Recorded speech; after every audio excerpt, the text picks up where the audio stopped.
નવા અને સ્વાગત છે તમારું પૂનમ્સ ફ્લેવર કિચનમાં। આજે આપણે એક જૂની વિસરાઈ ગયેલી વાનગી બનાવતા હું તમને શીખવાડીશ। એ છે મેથીની ભાજીનું બળથલ। અને એના માટે મેં કડાઈમાં એક મોટો ચમચો તેલ મૂકી દીધું છે। તમે જો હેલ્થ કોન્શિયસ હો અને તમારે બહુ ઓછા તેલમાં બનાવવું હોય તો તમે આને એક ચમચી તેલમાં પણ બનાવી શકો છો। એના માટે મેં અહીંયા 100 થી 125 ગ્રામ જેટલી મેથીની ભાજી લઈ લીધી છે ને એને રફલી ચોપ કરી લીધી છે। બહુ ઝીણી સુધારવાની જરૂર નથી। હવે હું એને 2 થી 3 પાણીએ ધોઈ લઉં, કારણ કે મેથીની ભાજીમાં છે એ માટીનું પ્રમાણ થોડું વધારે હોય છે, એટલા માટે।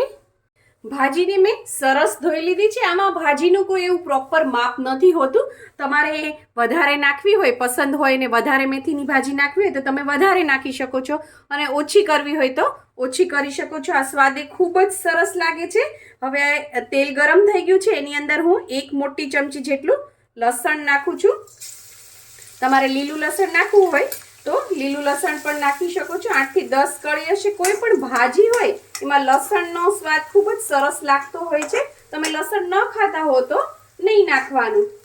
અને આ જે તમે બળથલ છે એ બનાવશો એટલે તમારે શાક બનાવવાની જરૂર નહીં પડે।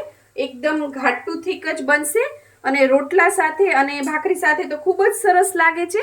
તમારે રોટલી સાથે ખાવું હોય, ભાત સાથે ખાવું હોય તો પણ સરસ લાગશે। એક ટાઈપની કઢી જ બનશે, ઘાટી, પણ ખૂબ જ સરસ લાગશે। હવે આપણું લસણ થોડું સતળાઈ ગયું છે। હવે એની અંદર હું 1 ઇંચ આદુનો ટુકડો અને 1 લીલું મરચું નાખું છું, અને એને પણ આપણે સરસ સાતરી લઈએ।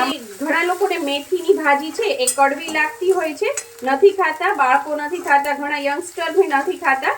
તો આ રીતે તમે ખવડાવશો તો આમાં બિલકુલ કડવું નહીં લાગે। બેને સરસ આપણે સાતરી લઈએ, અને સતળાય છે ત્યારે જ એની સાથે એની અંદર આપણે 1 પિંચ જેટલી હિંગ નાખી દઈએ, અને સાથે સાથે આપણે એની અંદર હળદર પણ નાખી દઈએ। અડધી નાની ચમચી જેટલી હળદર નાખીશું। આ છે એ થોડું પીળું જ હોય છે, આનો કલર લાલ નથી હોતો બહુ। બધું સરસ સતળાઈ ગયું છે। હવે આપણે એની અંદર આ મેથીની ભાજી છે ધોઈ લીધી છે મેં, એને નાખી દઈએ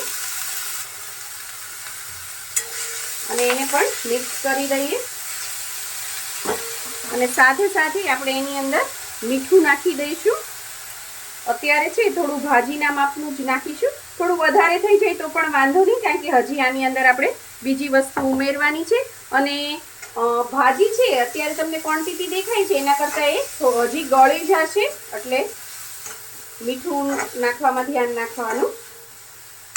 હવે આ હળદર મીઠાની અંદર આપણે ભાજીને ચડવા દઈશું અને એને ઢાંકી દઈશું,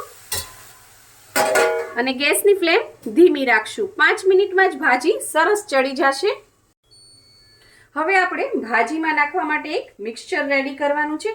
એના માટે મેં એક બાઉલ લઈ લીધું છે, એમાં મેં 1 ગ્લાસ છાશ લીધી છે।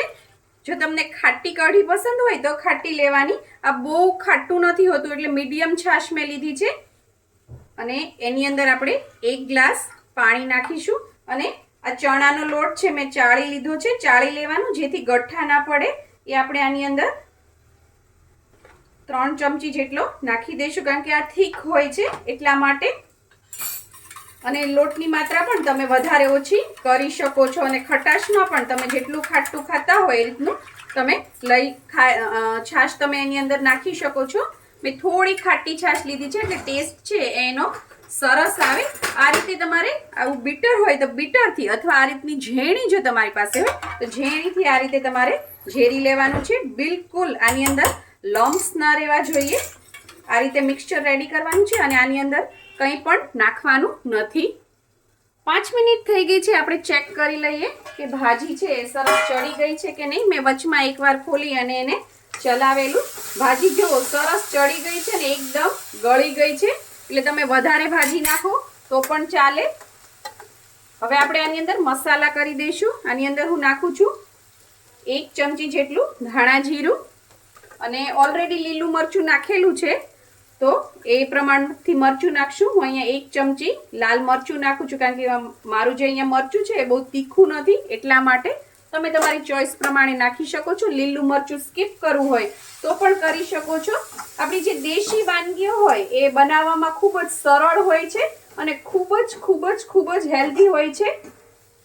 આ રીતે આપણે મરચું અને ધાણા જીરું છે એ નાખી અને મિક્સ કરી અને હવે ગેસની ફ્લેમ હજી પણ તમારે સ્લો જ રાખવાની છે અને આને છે એ તમારે ઢાંકવાનું નથી. હવે આ જ રીતે ખુલ્લું જ રાખવાનું છે અને 1 જ મિનિટ જેટલું રાખવાનું છે અને આપણું અહીંયા મિક્સચર રેડી જ છે.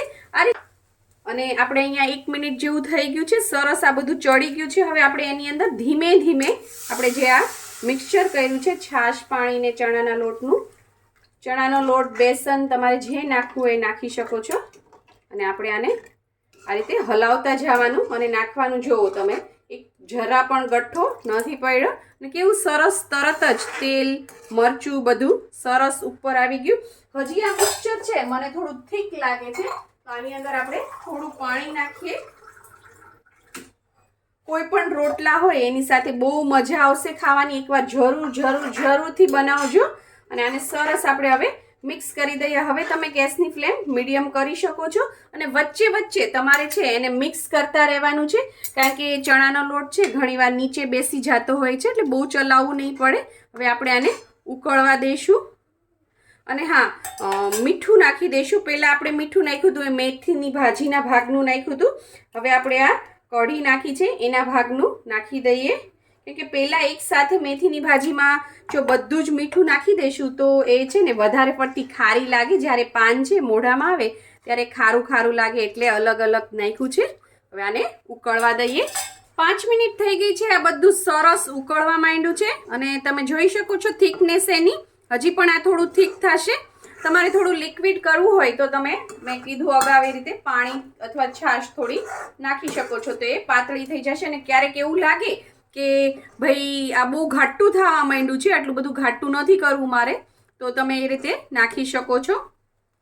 અને હવે ગેસની ફ્લેમ છે સ્લો કરી અને ધીમી આંચ ઉપર આપણે એને 5 થી 7 મિનિટ ચડવા દઈશું કારણ કે આપણે જે ચણાનો લોટ નાખ્યો છે એ કાચો છે હજી એટલે એને આપણે પાકવા દેવો જરૂરી છે. તમારે જો બહુ જ ઉતાવળ હોય તો જ્યારે ભાજી ચડતી હોય ત્યારે બાજુની એક કડાઈમાં તમારે ચણાનો લોટ છે આમદમ શેકી લેવાનો કંઈ પણ નાખ્યા વગર અને ત્યારબાદ એને કઢીમાં નાખવાનો, ચાળીને ત્યારબાદ કઢીમાં નાખવાનો. તો કઢી છે બહુ જ જલ્દી ચડી જશે. આ પણ એક જલ્દી ચડાવવા માટે એક ટિપ્સ છે.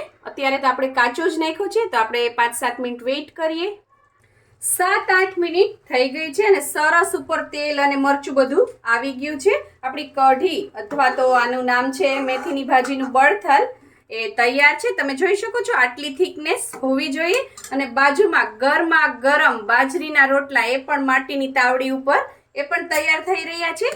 આ રેડી થઈ ગઈ છે. આમાં કોઈ કોથમીર કે એવું નાખવાની જરૂર નથી. તમારે નાખવી હોય તો નાખી શકો છો. હવે આપણે આને સર્વ કરી લઈએ અને હું ગેસની ફ્લેમ બંધ કરું છું. તો તૈયાર છે આપણી મેથીની ભાજીની બળથલ જે વિસરાઈ ગયેલી વાનગી છે અને ખૂબ જ પૌષ્ટિક છે.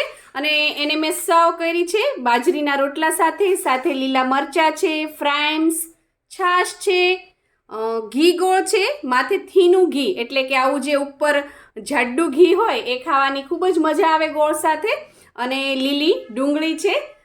મારી ચેનલ ઉપર તમને અવનવી રેસિપી તો જોવા મળશે, સાથે બ્રેકફાસ્ટની ડીશ છે, બપોરની થાળી છે, સાંજની થાળી છે, એના આ રીતના આઈડિયાઝ પણ જોવા મળશે. તમને બ્યુટી ટિપ્સ જોવા મળશે, કિચન ટિપ્સ જોવા મળશે. તમે બિલકુલ બોર નહીં થાવ. અવનવી હેર માસ્ક જોવા મળશે. તો જલ્દીથી સબસ્ક્રાઇબ કરો મારી ચેનલને. અને જો તમને મારી આ રેસિપી પસંદ આવી હોય તો લાઇક, શેર, કોમેન્ટ કરો. પ્લીઝ મારી ચેનલને સબસ્ક્રાઇબ કરો અને હા, બેલ આઇકન દબાવવાનું ના ભૂલશો જેથી આવી જ સરસ મજાની વાનગીઓ તમારા સુધી પહોંચતી રહે. Thank you. આવજો.